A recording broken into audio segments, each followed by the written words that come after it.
do that have never been done before. We the people tell the government what to do. It doesn't tell us. We the people are the driver. The government is the car. And we decide where it should go and by what route to do. We the people are free.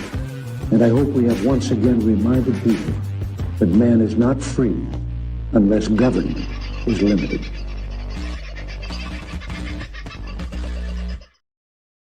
Well, g'day, beautiful folks. How are you this very fine evening? I trust your day has gone okay and life, the universe, and everything has treated you reasonably well. For some reason, my bloody computer has decided it's not working.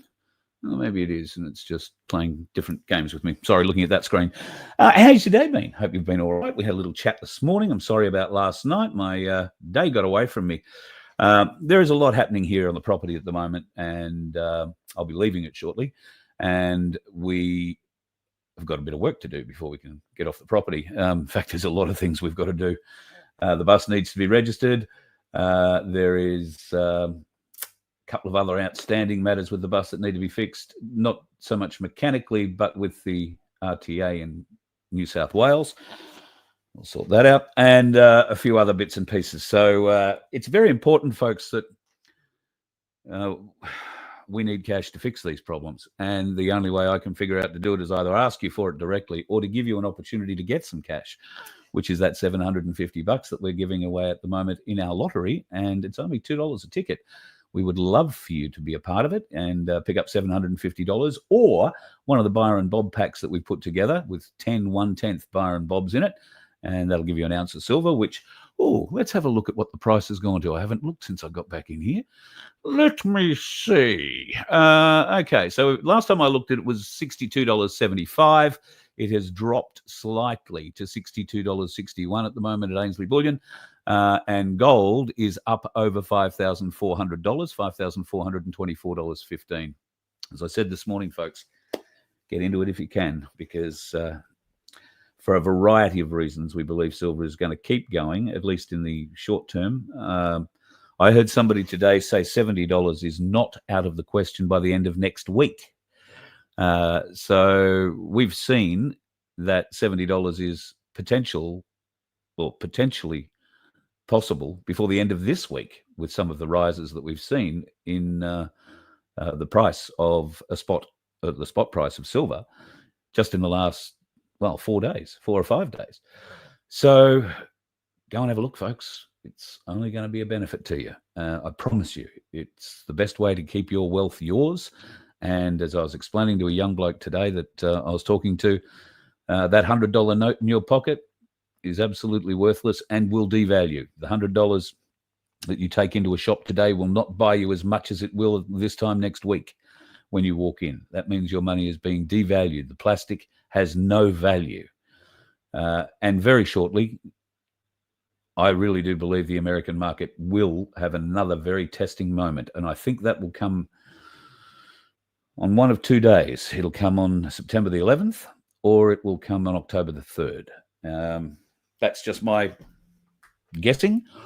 But that's made up of the guesses that have been put together for the last 4 or 5 years based on the information that we've been continually fed. Whether or not that's real remains to be seen, but we are certainly seeing a lot of real things out there in the world at the moment that would give those of us that have been on this bandwagon of freedom and anti-corruption for some years some cause for hope that we're nearer the end than we are at the beginning, thank God. We've probably been saying that for the last 3 years. We want to be very close to the end. And we're not. Melbourne, oh Melbourne. We're not even remotely close. For a variety of reasons. And I'm not picking on the people of Melbourne here. I'm picking on I'm not picking on them even. I'm just pointing out certain egos. And it may not necessarily be egos. It might be more than that. It might be paid opposition, controlled opposition. And Melbourne is full of controlled opposition. You only need to go and have a look at the likes of Monica Schmidt and what she's come out with. And she's apparently decided she's going to do some kind of gathering on the 13th of September as well, which won't be related to the anti-corruption thing because, well, Monica likes to be tied up with the political parties, and the political parties like to be tied up with the Zionists. If you haven't put that together yet, and it's not just Monica, it's that Morgan as well, and then there's the Melbourne-controlled media mafia, the alt media mafia, as some of them are now referring particularly to Avi. Avi is very obvious in what he does if you've got eyes to see. He's very open. He's a provocateur. His whole mission is to get in and niggle to get a reaction, and then he will turn that reaction into anti-Jewish sentiment. That might not be anti-Jewish in any way, shape or form. They just might not like the niggly little bastard that Avi is, or portrays himself to be. I've never met the guy face to face, so I don't know, but he might be a nice bloke. But the way he provokes, the way he niggles, and the way he engineers a lot of what he does is done for a reason, folks. It's done to tell a narrative. It's done to make you think a certain way. And I've got to say, I wasn't surprised to see so many people wanting autographs, but that's what Avi is. He goes out and signs autographs, and if he's not signing an autograph, he's poking a microphone into somebody's face who doesn't want to talk to him. And while that is something that journalists do, there are bounds that you have to work within, and Avi has none of those. He has delivered around him a little group of people who are now pretty much, well, I don't know how you could see them as anything else but the controlled opposition that they present themselves to be. And last week they put out a little blurb about themselves saying, you know, how wonderful they all are. This was the poster that they put out with this. Now, you know, I agree. These guys have been front of the marches for, you know, the spicy cough and everything else. That's all over now. They're working on a different plan now. I hesitate to say Topher is deeply into it. I just think Topher's a bit of a loner like I am, but it's hard not to be hooked up with a few people in Melbourne when you're living there and being part of it. I would be very wary of anything that comes out of Monica Schmidt's mouth, and I know that people in Melbourne at the moment are shaking their heads for a variety of reasons. And this is what I feared would happen after the division that was put into the march that we had last Sunday, or prior to the march last Sunday. The rhetoric, the energy of the speeches that were, or the writings that were given beforehand, the people speaking out before the event saying, oh God, it's going to be this, it's going to be that, it's going to be the other. Most of those voices came out of Melbourne. There were a couple of dissenting ones out of Sydney, and one particularly out of Wollongong, that were working to a different drum, a different beat. We're trying to put a different narrative together. Now that's, I think, got a lot to do with ego, because these people weren't invited to be speakers. In fact, I don't think many of them will be invited to speak at these rallies ever again, just between you, me, and the gatepost. I know that there are a lot of backroom negotiations going on for people who want to get on the stage and say something on September the 13th, and I know a lot of them are not going to be allowed to do it for a variety of reasons. But I think it's a fair and reasonable thing that the organisers would be doing, is to monitor who they're going to put on these stages and really ask themselves, what benefit does this speaker bring to our rally? What benefit have these speakers previously brought to rallies? What have they achieved? And if we review a lot of that, you probably wouldn't have most of them back. So because that is the case, particularly in Melbourne, now there are three. Now there are 3 rallies, 3 marches, 3 protests scheduled in Melbourne for the 13th of September.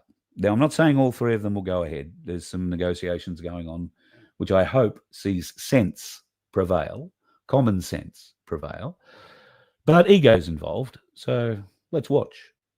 Let's watch and see what happens. I think it's going to be a messy, messy event. I will do everything I can to make it less messy. And a lot of people aren't going to like what I have to say leading up to it, because the people who will make it messy are the ones I'm going to be talking about. And I won't be polite. I'll be direct. I'll be honest. And I think that's all any of us can be at the moment. We have to be honest, tell the truth about our feelings, about our insights, about our motivations, and put our egos aside. Come together. We need to unite. If we are going to beat this corrupt bastard government, we need to unite. Your ego has no place in that. None. And once people like Monica and Morgan realize that, maybe they'll pull out. I don't know. I doubt it, because I think they're funded. In my opinion, and it's my opinion only, I believe these people have been working against us for some time. I have never had them on my program. I will never have them on my program. I was unfortunate enough to be around Monica and listen to how she was raising money for herself a few years ago, and that turned me right off her. And I failed to see what relevance or anything that she brings to any event. She brings Zion to the event. So does Morgan. So does Avi. And Topher, I think Topher just brings himself. But make no mistake, these people are very desperately and very directly working in league with Zion.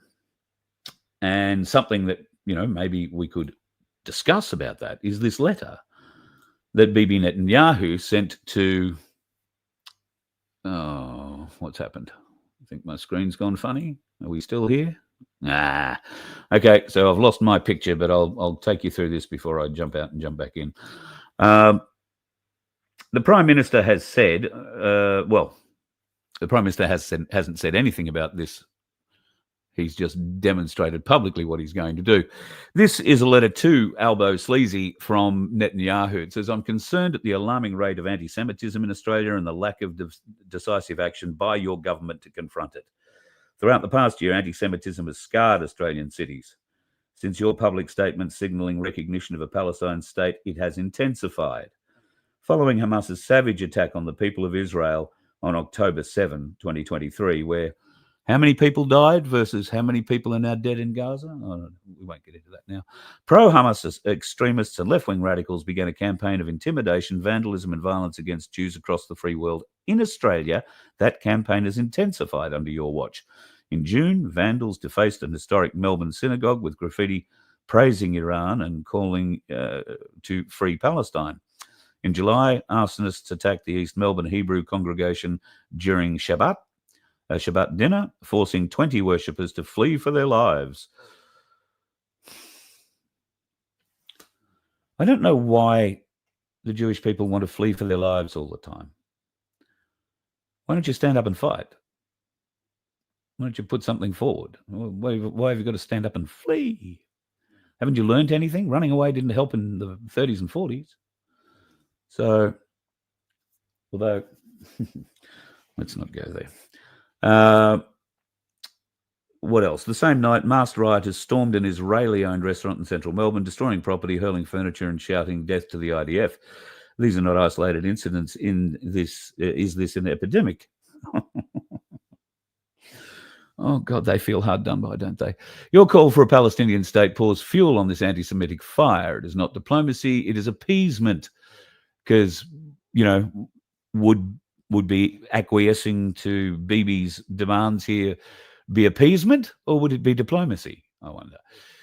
Well, we know what happened. It rewards Hamas terror, hardens Hamas's refusal to free the hostages, emboldens those who menace Australian Jews, and encourages the Jew hatred now stalking your streets. It's not just our streets. There's a lot of history behind the feeling involved with Jews, and we're going to talk a little bit more about Bibi Netanyahu, and one of the things that will be fueling the hatred of the Jewish parliament, not the Jewish people, but the Jewish parliament in Israel, And we'll talk about that next. Enforcing the law, prosecuting public order, and prosecuting anti-Semitic crimes. He's also deported Hamas sympathizers and revoked visas to foreign students who incite violence against Jews. That's President Trump. Of course, there is talk that Trump actually became a Jew 2 years ago. And he, of course, has a son-in-law, and his favoritist daughter in the world is married to that Jewish boy. So must have meant something to him. Prime Minister, anti-Semitism is a cancer. It spreads when leaders stay silent. It retreats when leaders act. I call upon you to replace weakness with action, appeasement with resolve, and to do so by a clear date. The Jewish New Year, September 23, 2025. Get that. I call upon you to replace weakness with action, appeasement with resolve, and to do so by a clear date. The Jewish New Year, September 23. History will not forgive hesitation. It will honor action. Honor action indeed. Give me a second. I've got to pop out and I'll pop back in.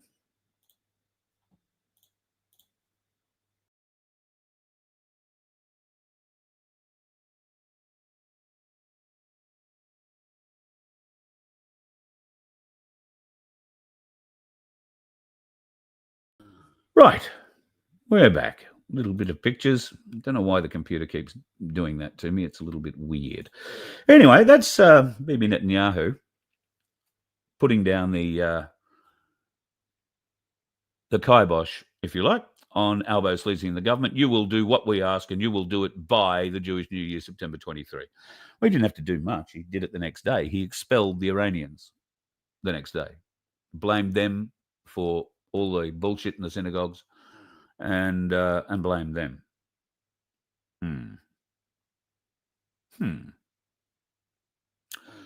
There is still, amongst clear thinking people, I'm not saying the constabulary in any way, shape or form, it's certainly not the ones in Victoria, but among clear thinking people, the people who don't get their news from mainstream media, that cannot be trusted, and if you don't believe that, then I'll give you a reason not to trust it very shortly. If you don't trust the mainstream media, you tend to source other news options. And over a period of time, through trial and error, you'll figure out the ones that are worth watching and the ones that aren't. We don't have any mainstream media worth watching. It's all absolutely 100% completely controlled and engineering the angst to keep going. Now, I said this morning, these bastards are still working extremely hard to engineer more drama out of the rally on Sunday. Now, here we are, Wednesday, 3 days later, and all we have is more violent rhetoric, more sensationalist reporting. I'm going to show you this. Now, this is purported to be an email that was sent out from one of our mainstream media organizations. I don't know whether it was radio. I suspect it was TV and or newspaper. I suspect the team they're being referring to here, and I have no proof, but I suspect the team is the Channel 9 team, because the Channel 9 team is both radio and TV. Channel 9 own 2GB these days. They own 4BC in Brisbane and 3AW in Melbourne. They own the talk stations. And here is the directive put out by someone in, I want to say, electronic media management. This will be a news director or a program manager, or it may even come from a general manager, because they will be the ones receiving the instructions. They pass them down through the team. I've sat in these meetings where you are told how things are going to play out and how the business is going to, the radio business is going to play a certain thing. This does happen. So, team, this is the email sent out. This Sunday, August 31st, the nationwide demonstrations will require careful editorial coordination. Although turnout may be significant, our obligation is to ensure consistent framing that aligns with organisational and stakeholder priorities. Notice there is no mention of truth in there. Coverage directives, and here's where it gets interesting. Nazi framing must dominate. Actively identify any participant linked to extremist imagery. Even isolated individuals should be treated as central to the march. That means if you just happened to be wearing a black shirt and was standing on a hill watching everybody, you were going to be branded a Nazi or a white supremacist. Associated coverage with Nazi influence, white supremacy, and far-right extremism at every opportunity. You get that? Associate coverage with Nazi influence, white supremacy, and far-right extremism. Those are all in inverted commas for a reason. They're the words they want you to use in your reports. That's why they're there. Suppress economic narrative. Do not legitimize concerns about housing affordability, wage stagnation, or low cost of living. These are to be framed as excuses disguising xenophobic intent. Xenophobic intent. So they don't want to report on the fact that Australians are living on the streets, living in their cars, living in tents, parked on the side of roads, and being robbed, raped, bashed by the dominant in those areas, because it is happening. Although I'm led to believe, and I'll say this to you face to face, I'm led to believe that there is a bit of pushback for those people coming into those areas now and trying to dominate, and they might want to rethink that. Okay, the human impact contrast. I like this one. Do not legitimize concerns about housing affordability. Oh, I've said that one, beg your pardon. Human impact contrast. Feature migrant families describing fear and intimidation. Don't go to migrant families who say, well, yeah, I migrated here and I actually agree we shouldn't be having this sort of level. There were plenty of people at all the rallies who came from different countries who migrated here in the normal way at a normal time, and they are now understanding that their Australian life is being impacted by this gates open wide policy by the belligerent foreign occupiers pretending to be a government in this country. Language discipline. This is good. Avoid neutral descriptors. A neutral descriptor is something like ordinary Australians turned up to rally today. Instead, call them protesters, far-right activists, or extremist linked. That's the words they use in their reports. And if you go to particularly news.com today, you'll find that there is a story in there that whoever wrote that story has taken this directive, news.com also owned by Channel 9, has taken this directive to heart and has used every one of these descriptors in the report that they wrote. Why is this approach required? Our stakeholders benefit directly from high property values, a steady labour supply, and population growth. Sympathetic coverage of these demonstrations would undermine investor confidence and threaten wealth preservation. Are you understanding that? It threatens wealth preservation. We'd be protesting because we're not wealthy and we are being taxed beyond our means by a government that clearly doesn't care because their motivation is wealth preservation. Theirs, not yours. That simple. Therefore, stakeholder protection requires firmly casting the events as Nazi-driven and extremist in character. That's how that little piece finishes up in the last line. Therefore, stakeholder protection requires firmly casting the events as Nazi-driven and extremist in character. Now, I can't tell you who that came from. You can see right at the very top of it, it's been redacted. So who knows whether it's real or not. I just found it interesting when that came across my desk today or yesterday, whenever it did, that all of the mainstream media was framed that way. And that's easy enough to say, well, yeah, somebody's following that. But it could be that this has been written after the fact. And it's, telling them how to do it after it's already been told. They've just written out how they've told the story and done differently. So there is a potential for it to be a bit of a furphy. But there's a few other things that aren't necessarily a furphy like this one. India is in talks to construct 1 million houses worth $500 million in Australia. Have you heard anything about that? India in discussions for a $500 million building project to build 1 million homes in Australia. 1 million homes. It gets better. This has come out of the Indian Economic Times, and this is the union minister, the man responsible for wages and earnings and workers in India. Now,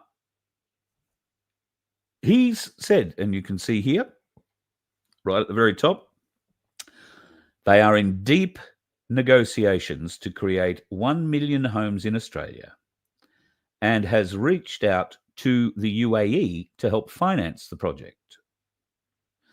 Interesting.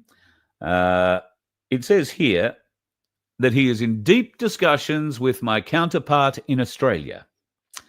I'm not sure which counterpart, the housing minister in Australia, or would that be the immigration minister in Australia? I'm not quite sure. But if we keep flipping pages, we will see the idea is to create, I think I'll put up the same thing.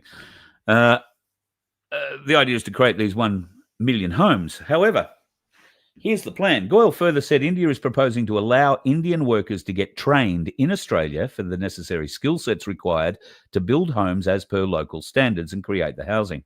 As per some reports, there is a discrepancy between the demand and supply of homes in Australia due to the high prices. A discrepancy? Shit. Yeah. Housing is also among the most important issues in the recently concluded national elections. Something that they didn't. I didn't capture the little piece. It's actually in that article.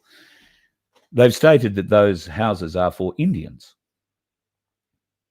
They're building 1 million homes with Indian builders coming from India to Australia to learn how to build to Australian standards.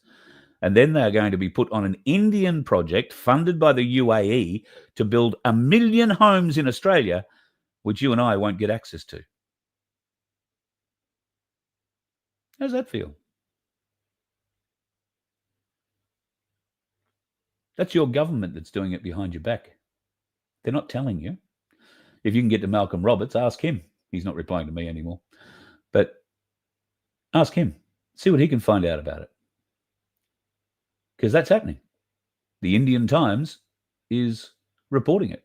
And quite happily, the Indian minister is sprouting off about it. We're going to bring God knows how many more Indians in under training visas, I dare say. All right. So they're not coming here to live permanently. So they're not going to be counted amongst the 185,000 that the government have said that, that's all they're going to bring in now.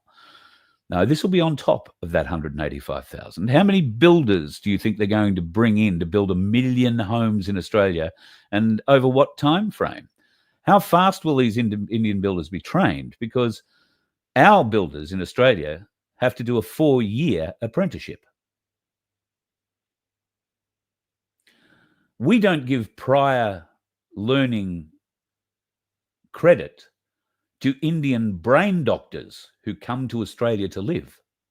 They work at the NDIS now, giving our money away to people on the end of the phone because they're not allowed to practice as a brain surgeon in Australia because they were trained in India. And I dare say you probably need a few more years training in Australia to be a brain surgeon. I don't know, but they don't recognise the qualification. You probably have to start again.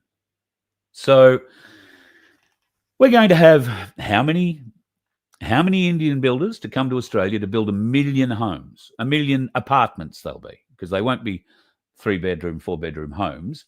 They'll be shithouse little cinder block places where, ever been to Mumbai? Have a look at what they live in. Never been to anywhere in India? Have a look at what they live in. That'll be what it is. It won't look like that initially, but that'll be what it turns into. Have absolutely no doubt. And we won't get access to them. We won't be allowed to buy them. I doubt. But the government aren't telling you about this. Now, could it be that the Indian government is paying the Australian government to take these people in to train them for 4 years, one would think. To meet Australian building code standards, you've got to do a 4-year apprenticeship to become a qualified builder. Seems pretty simple. In fact, to be a builder is I think you probably need more qualifications, because I'm just talking about apprenticeships, 4 years to be an electrician, 4 years to be a carpenter. Probably don't need 4 years to be a roofer, but I don't know, you probably need to do some sort of training for it, and anything else, plumbers, all that sort of shit. 4-year apprenticeships. Are we going to bring Indian plumbers in? Because they'll be okay to dig a hole. They've never seen a pipe or a toilet, I don't think. But they'll be okay digging the holes. This is abhorrent, people. This is absolutely abhorrent. And this is a reason to stand up and unite, to make the government accountable.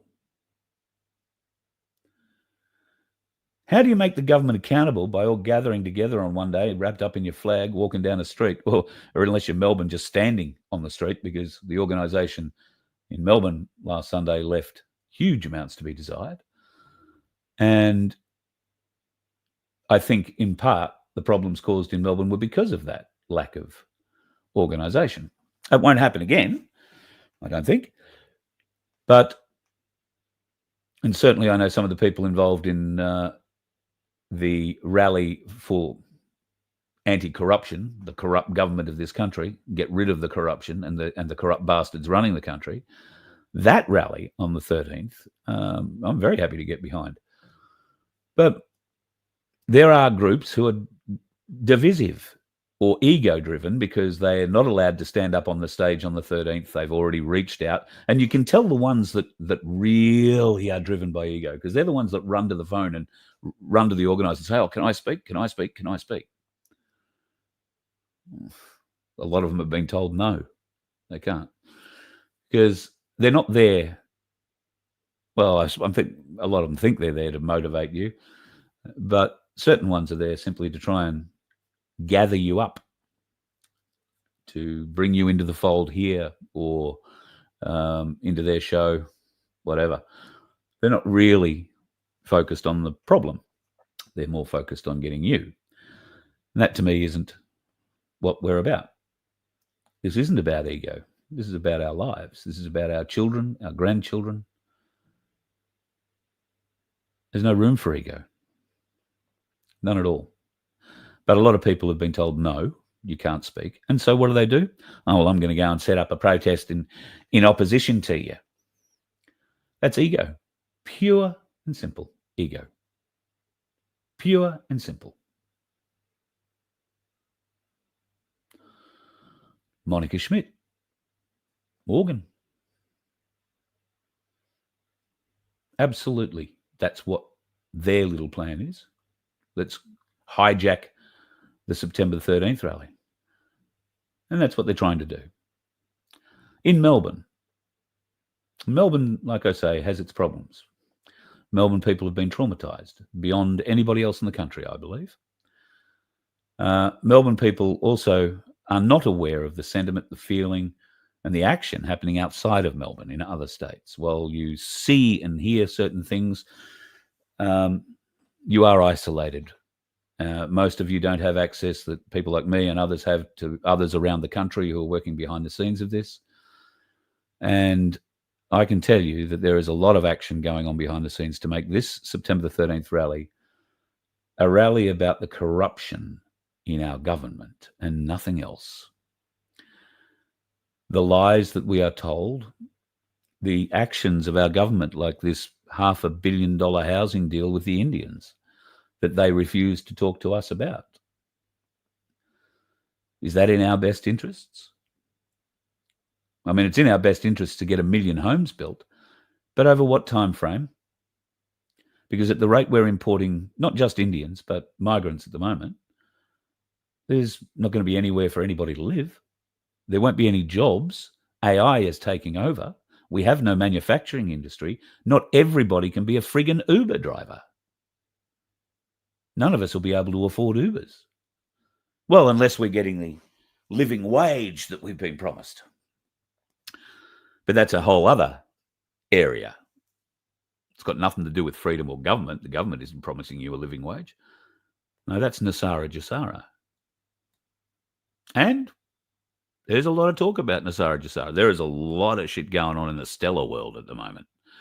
And I will, well, what am I going to say here? We're going to talk to QSI again in the near future. This will be a very interesting interview, if only for the fact that I'll be sitting in the same room as Emily when we do it. So I'm really looking forward to doing that. I'm going to have to do a bit more of my basic training to figure out where I'm at in the world. But I am following along. I am very interested in Stella and what's going on with Stella. And rather than me trying to explain that to you, because I am going to screw it up 67 ways from Sunday, it would be much better that we had somebody like Emily who is able to explain the significance of what's going on with Stella in the digital world at the moment. Now, as for QSI tokens and tokenization and what do they call it? Liquidity, getting liquidity into those tokens. Well, let's just wait and see. You don't lose any money if you don't sell them. You just don't have access to the money that you've spent to buy them. When will the liquidity flow into those tokens? That's a big question. It's a question I think I've asked every time we've ever sat down and had a chat with QSI. And I understand that the world has got to be in a certain place before all of this can happen. And it's not the QSI folks who are putting the world in that certain place. Everything regarding Nasara Jasara is not based on dates. It's based on events, big events. And I don't mean protests. I mean big events, arrests. Speaking of arrests, I saw a video today. I meant to capture it, but I was running around too fast and missed it. There is a lot going on in Los Angeles at the moment. There are a huge amount of police in tactical gear on vehicles, standing on these vehicles on the outside of them, armed to the teeth, driving around Los Angeles and going into certain buildings. People are being removed.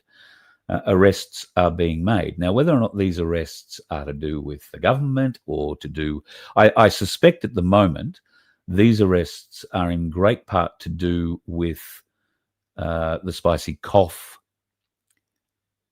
being spun the way it was. So there is a lot of spin being put on those sorts of things at the moment, and we need to just take a little step back, try and look through it, look at it all with clear eyes, and look at the broader picture. Look at what's coming in from the sides of those, nibbling at them or trying to elevate them.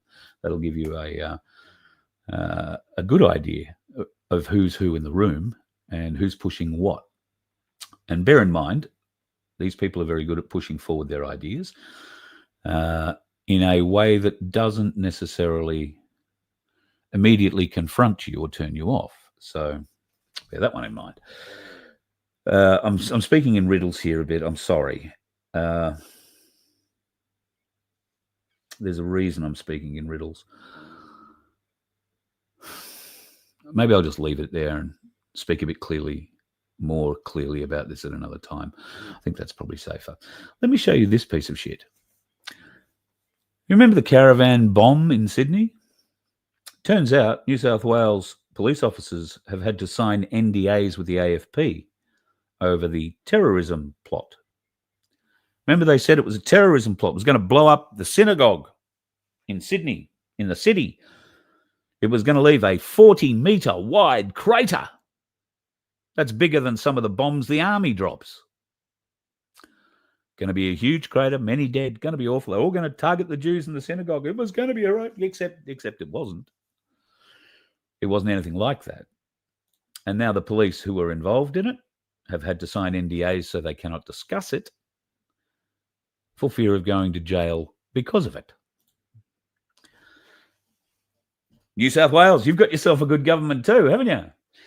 At some point, folks, we've got to turn up to the governor's gates and tear them down, don't we? The governor has to be made to do their job in each state, because we know we can't trust the Governor-General. I don't know what she drinks, Ms. Mostyn, but I'm sure she's on it from morning till night, being placated, being told what to do, wheeled out for the appropriate ceremonies and wheeled back again. Conspicuous in her absence, I would say, is our Governor-General. Probably off overseas on some sort of fact-finding mission or whatever, God knows. Sovereign citizens are in the news at the moment, rightly or wrongly. Desi. I got a lot of feelings about Desi.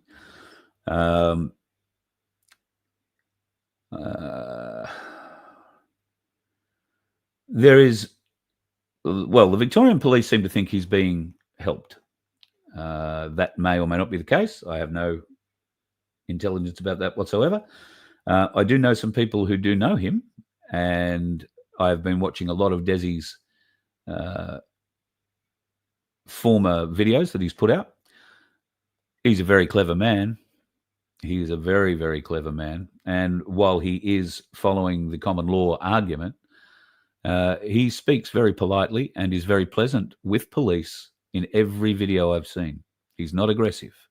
In fact, aggressive is exactly what he is not in any one of these videos. So how is it that poor old Desi is now running around the bush, and now they put the army onto him because the police are just simply not up for the job of finding him, the Victorian police? That might be because amongst their crew, and these are the two officers that were shot, apparently, I find these images interesting. The young bloke on the left particularly, now he's a senior constable, right?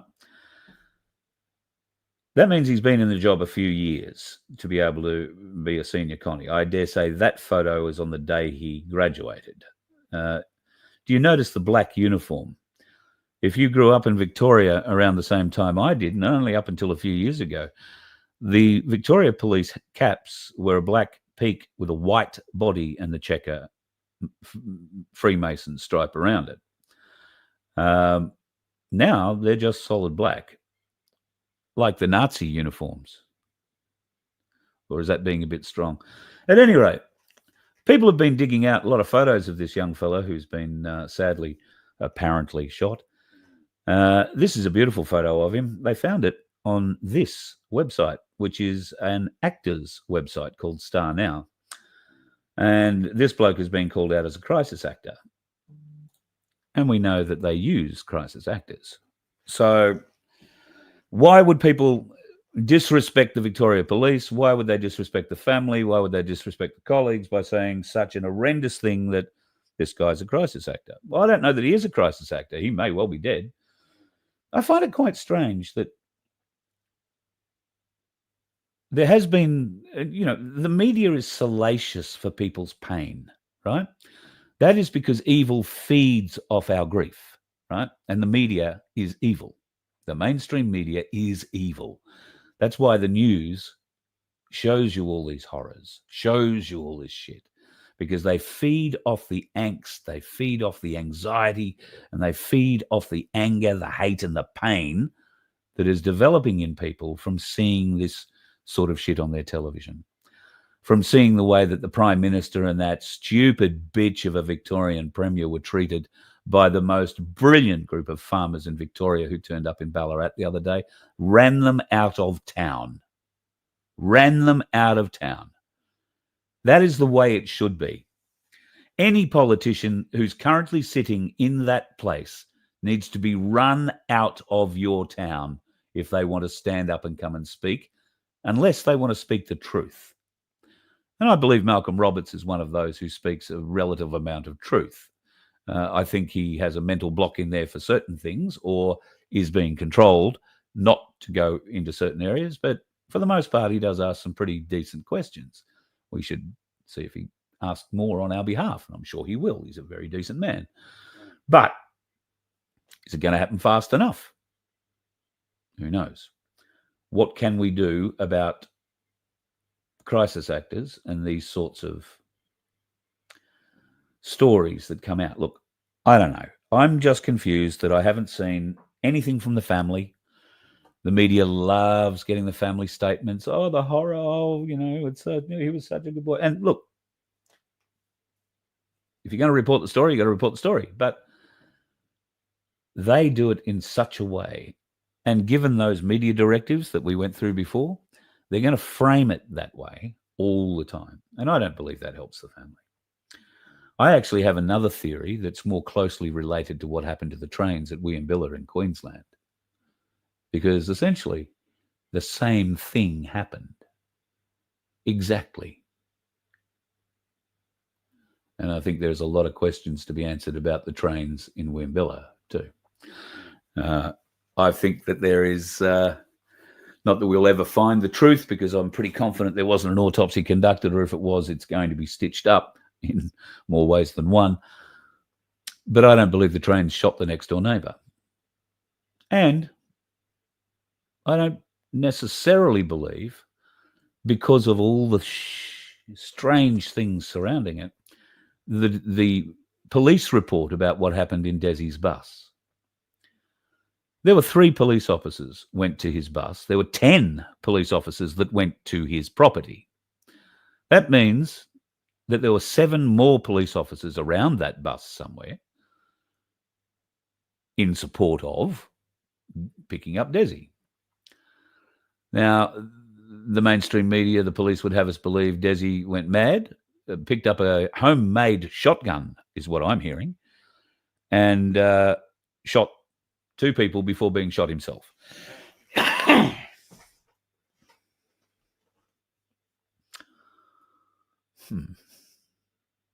I do have a few problems with that. But let's get on to the police. 10 coppers, not one working body cam. Not one. 10 police officers on site. 2 get shot. There's 8. Third one gets shot. There's 7. I live in a bus. Now, I know some buses have 2 doors, but mine only has 1. I don't know what Desi's done, but I suspect it only had 1 door. He may have gone out a window. But with 10 police around the bus, 7 not at the front door, why weren't they ready for him? How did he escape? People aren't asking police those questions, are they? Is Monica Schmidt asking the police those questions? Is Avi asking anybody those questions? No, because the guy's not Jewish or Palestinian or anything else. He's just a sovereign citizen, and Avi doesn't want to have that fight yet. So there are a lot of strange questions left unanswered about this whole thing. This whole thing. Did it really happen? Well, I'm sure it happened. Did it really happen as the way they're saying it? I doubt it. I doubt it very much. Sadly, I doubt that Desi will live to see the truth come out. Cops are very motivated, but not very smart. So what they've done now is invite the army to move into that area and start looking for him. What will the army do? Well, the army will do what it does. It'll send out a whole bunch of squaddies and march them, traipse them through the bush, set them up in listening posts. It's an ideal training exercise, if I'm honest, an ideal training exercise for a variety of different arms, particularly of the army. So, yeah, I think that they might use that quite significantly in the near future. Watch that space. The army, well, they'll have snipers set up in trees and all that sort of stuff, but that whole Mount Buffalo area is a big, big national park. And, I mean, it's big. There's a lot of places you can hide. And if he was smart, he might have had a car stashed somewhere. Could be well out of the area. Could be anywhere. But it's certainly interesting. I find it. This story is also being rehammered, particularly in Victoria, and I understand why. But I watch this space. be a sad ending, but watch this space. Some of you may have seen a video that was filmed in Melbourne by Jay Hernandez. I'm not sure if you know that Jay filmed it or not, but Jay's a friend of the show. In fact, I thought I had his phone number, but I was trying to ring him earlier and I don't have it. So, Jay, hi, how are you? Ring me. Jay took a video while he was at the Melbourne rally on Sunday, and it showed a policeman holding a large black speaker. And Jay walked over to him and said, is that a direct energy weapon you're holding there? And the copper looked at him evenly, very evenly, and picked up his little speaker, which was down on the ground, turned his back on Jay and went to walk away. And Jay said again, is that a weapon, mate? And the guy stopped and turned around. He said, it's a speaker. Can't you see? It's a speaker. Well, yeah, we know it's a speaker.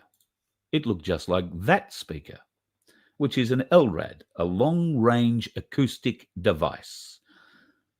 And this copper, not this one was set up in, I don't know, South Australia or New South Wales. And I wanted to get Jay's video. I just don't know. I thought I'd captured it, but I haven't. The copper had a box exactly the same as that. Exactly the same as that. A long-range acoustic device. They point it. They can put all sorts of different frequencies through your body. They can play with your inner ear, make you feel nauseous. They can put sub-sounds out, I'm led to believe, that will actually do organ damage if they turn it right up. They have these weapons, and they are very, very prepared to use them. Very, very prepared. So get a good look, folks. That is what you want to look. That box looks like a speaker at the front. It's about a foot long, 12 inches. Oh, it's more than that. It's probably a foot and a half. I don't know what's that in inches or centimeters, whatever that turns out to be, 40 centimeters, 50 centimeters long maybe. It's quite a large box, as you can see, and is able to be held by a handle on the top of it. And this copper, well, it was heavy. You could see he was not struggling to lift it, but it was a bit of weight. But he gaslit Jay. It's a speaker. Yeah, it is a speaker. It's a direct energy weapon speaker. So be prepared, folks, at whatever rallies you go to. That's what you want to keep an eye out for, and stay behind the bastard if you can.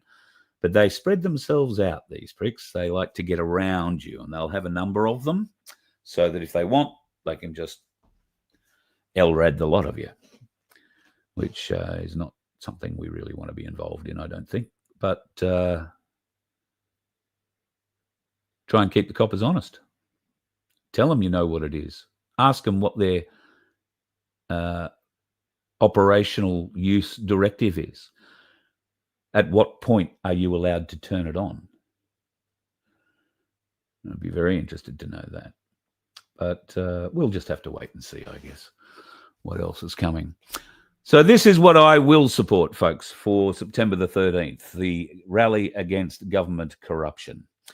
We, the people, have definitely lost confidence in the Australian government. The Australian government needs to stand down, or, with aid of police and military, it needs to be made to stand down.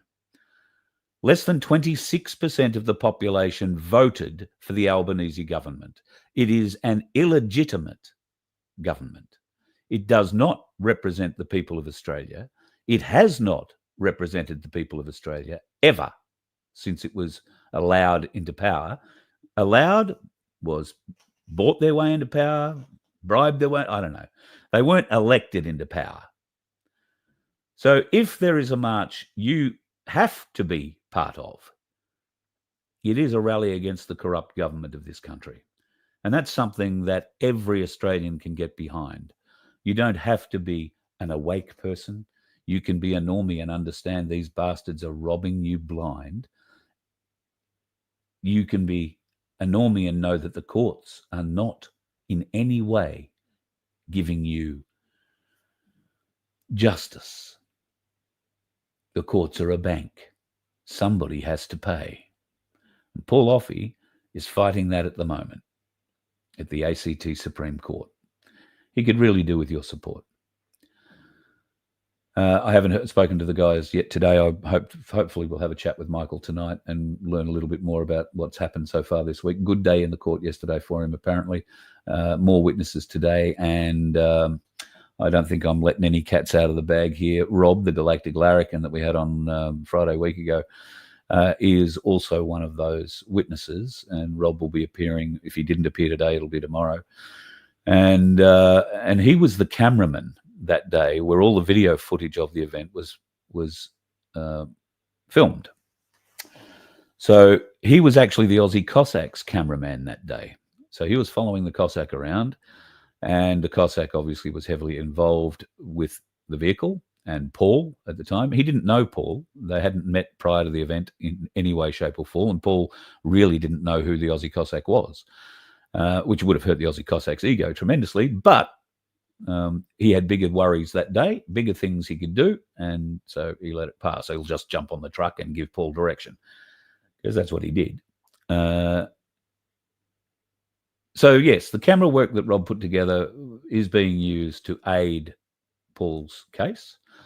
I'm very familiar with that, and I believe it will help him significantly, given some of the charges against him. However, like I said before, there is no justice in the Australian courts.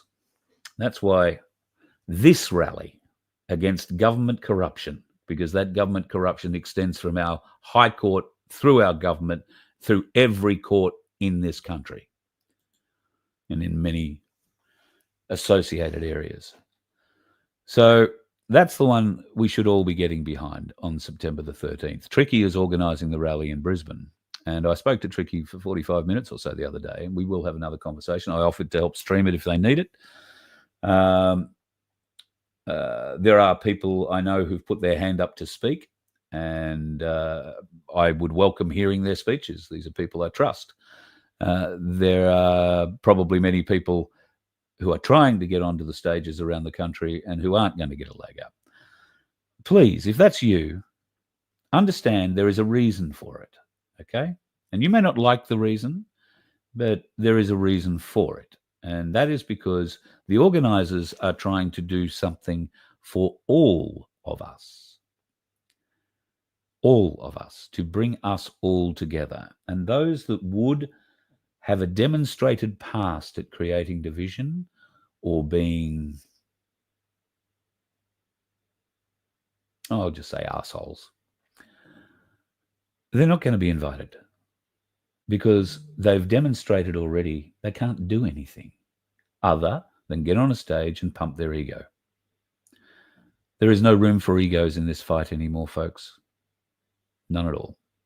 We've got to get beyond that. And I hope the people of Melbourne, Melbourne, I love you people so much. It's my home state. And I do love Melbourne. But it makes me sick to think of going there. And I'm going to be back in Victoria in October. It makes me sick to feel I'm going to be there.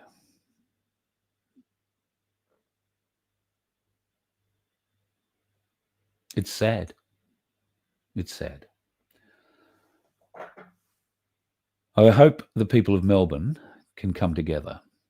I hope the 13th of September has one rally in every capital city and in numerous smaller towns around our nation. One rally with one message. Because as long as we have divisive bastards pushing their own message, and they're doing that because, I'm not allowed to stand on the stage. Well, yep, by all means, start your own parade, but don't be divisive and do it on the same day as this. Do it the next weekend. Australians, I can tell you, are going to get March fatigue real soon. All right? I would be surprised unless there is a massive turnout and a very, very strong movement come out of September 13th. It might be the last opportunity we ever get. It's that serious. I really do believe it's that serious. That's why the division that Monica Schmidt and others are putting into Melbourne in particular is unacceptable. And they need to be told. It's unacceptable. You are the division. Now, if they say, oh, no, I'm not, I'm going to do it anyway, well, there is your ego.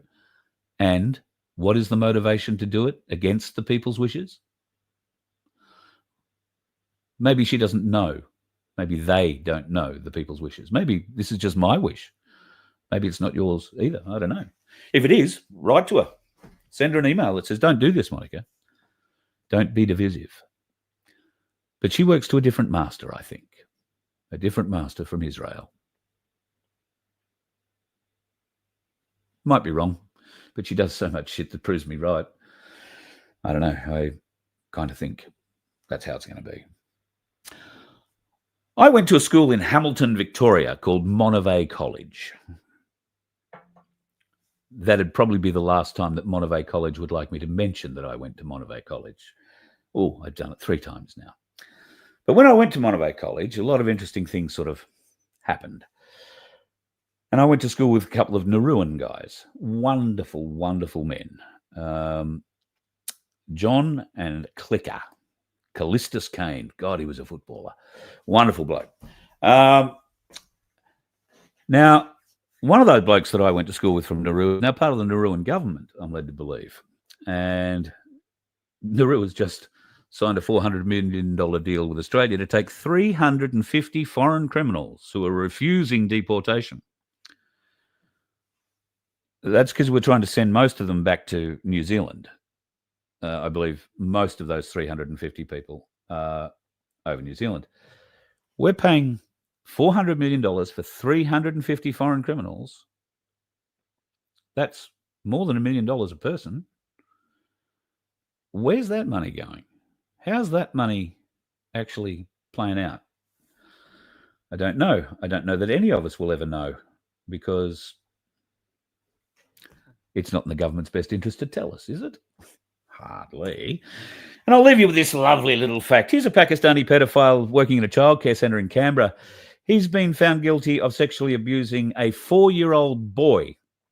Now, while that's horrifying and horrible and everything, you might be more horrified to learn that that is the second boy that he has abused sexually, and wait for it, at the same childcare centre. This guy calls himself Muhammad Ali, by the way. If he was convicted of sexually abusing a child in the centre previously, how did he still have a job to abuse another kid? Maybe the abuse happened at the same time and the second charge has only just come up. I don't know. It seems a bit horrible, though. And in Canberra, yay, the lovely central of Australia, who knows? He might get a job in a childcare centre again someday, somehow, but certainly wouldn't be by me. I would think that was just a bit beyond the pale. There was one last thing I wanted to talk to you about tonight, and I'm just trying to see if I managed to get the image in here or not, and I don't think I did. So there's not much point in me talking to you about it unless I've got that image in there. So we'll leave that for tomorrow, shall we? It'll be fun. I have been talking. Oh, shit, I've run over time anyway. So haven't even looked at your words tonight. How are you, folks? Nice to see you all in here. I'll try and go back to the top. Shit, we've got a few comments in here tonight. Try and see who was in first in the room tonight. Oh, God, taking me forever to scroll back up the top. So I'm sorry, folks. I should have got into your comments a little bit earlier, but I wanted to make up for last night a bit because I wasn't around. Mr. Sauerkraut in the house.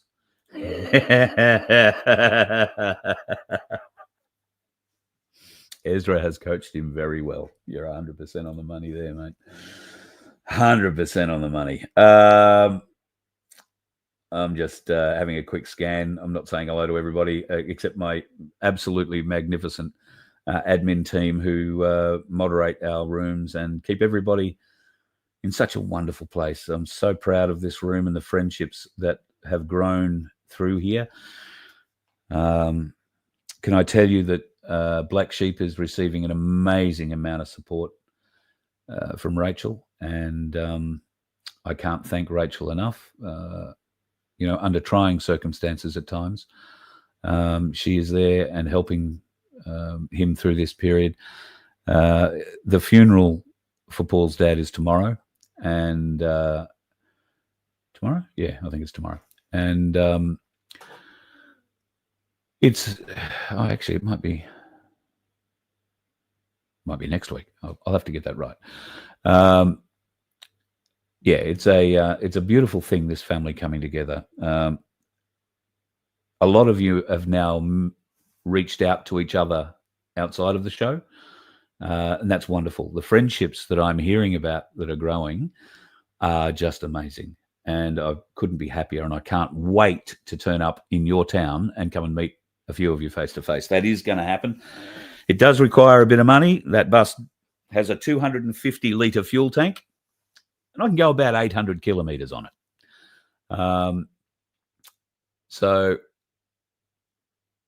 that is the limiting factor, putting fuel in it. Right? That's the limiting factor. Nothing else. I'm not making money out of it. I just haven't got money to fund myself to it. So what Vince and I are trying to do with our lottery is put a little bit of money aside, and it is only a very little bit of money out of each lottery that goes aside, to help us fund a few minor repairs on the bus. Got a new motor I've got to get for the steps and something else I've forgotten about. But outside of that, she's just about ready to go. We've got a couple of minor mechanical issues that we will deal with next week. And after that, very happy to hit the road and come to anywhere. But I've got to have fuel money. As you can tell, I don't have to eat. Call it a fasting diet. Not a bad thing. But to go out and meet you guys, yeah, it's going to take a bit of fuel. And so if you can help us, you can donate at vofhq.com. If you would like to try your hand at winning $750, your $2 or $40, you can buy a maximum of 20 tickets, will be gratefully accepted. And the Donkey Sanctuary will love the donation that you help us contribute to.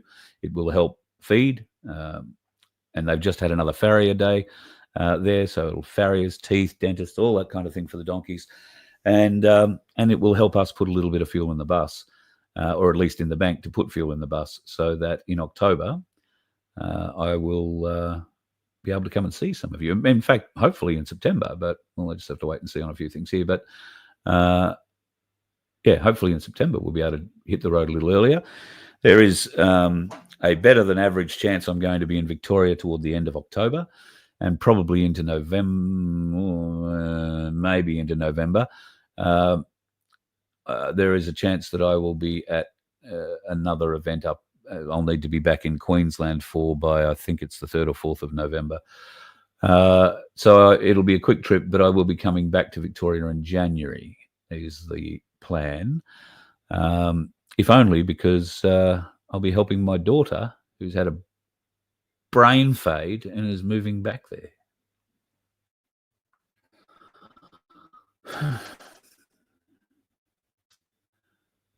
Oh, well, what do you do? Anyway, if she needs my help, I'll help her move back. And I guess if Laura moves back to Victoria, there's a pretty high chance you'll see a lot more of me in Victoria. So I know I don't sound very enthusiastic about it, and that's because of the division in Victoria. I'm not the person who you walk into the likes of Avi and Topher and that little crew in Melbourne. We're not going to like each other. And that could be a form of division that I don't want to be seen to be creating. I don't want to create. I don't want to be seen to create it. I don't want to create it. So I don't know. I'll just plod around the fringe maybe while I'm down there. But I implore Victorians, please ignore these other rallies.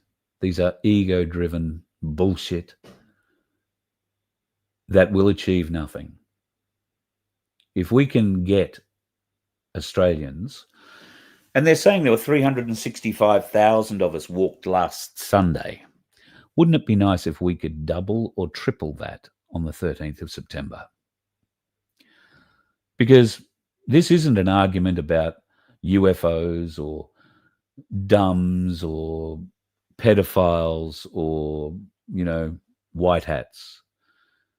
This is something that every person with half a brain can recognise: the corruption in our government system. The corruption that has been allowed to run rampant since Anthony Albanese was miselected 2 terms ago.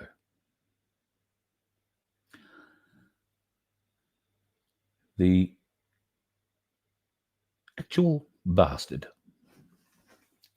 We have to stop this prick, folks. And we can only do that by coming together. Coming together is the only thing that will fix this. We need to put the division behind us. And if that means we have to put certain people out of the argument, and if that means I get out of the argument, I will do that for the country, right? If that's what it means, that the country can go forward because Carl Liebold shuts up, then I'll do that. But I'm not going to shut up until we get treated fairly, until we get a result, until we get arrests, until we see trials for treason. I don't care what colour flag you hold. You know the corruption is rife in this country. So on September the 13th, come out with us and make sure you bring friends. And watch out for the dickheads on the road. Love you all. Good night. You let one ant stand up to us, then they all might stand up. Those puny little ants outnumber us 100 to 1. And if they ever figure that out, there goes our way of life. It's not about food. It's about keeping those ants in line. That's why we're going back. Does anybody else want to stay? Let's ride!